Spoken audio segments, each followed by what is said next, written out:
we've got Grace here today for a very specific reason, other than the fact that, Grace literally grew up in the industry and has a ton of expertise. But while you are in the company of three Gen Xers, you are also a millennial, Grace.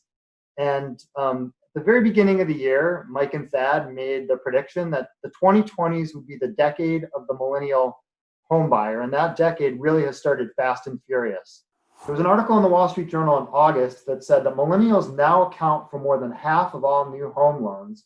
And I think we're going to see that number bump up even more in 2020. So, Grace, I will ask you, why has your generation stepped up to the plate in such a big way in 2020?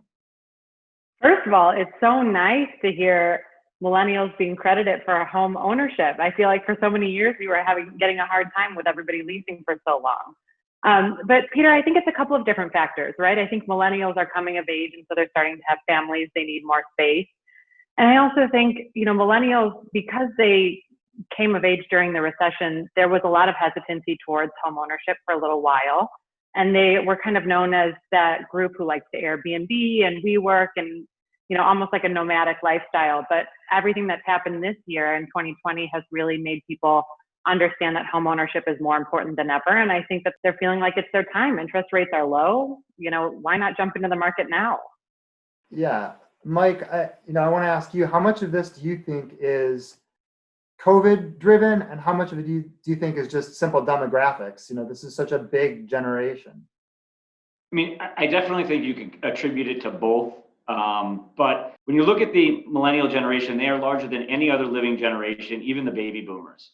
So to Grace's point, a lot of them are coming of age.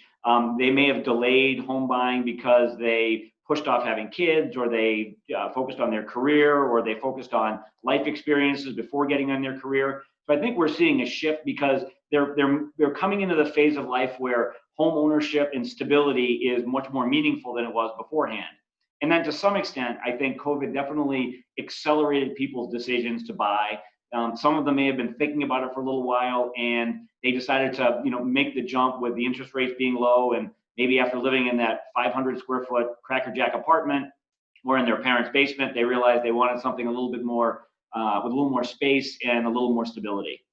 And I think as jobs come back, as there's movement back into the city, they're going to fuel this growth over the next 10 years. So, when you look at our industry and you look at the positive aspects of COVID, if you want to look at them positively, this is what it is. People wanting a home, focusing on a home. This will do a tremendous amount for our community on home pricing, and millennials will be driving it every step of the way.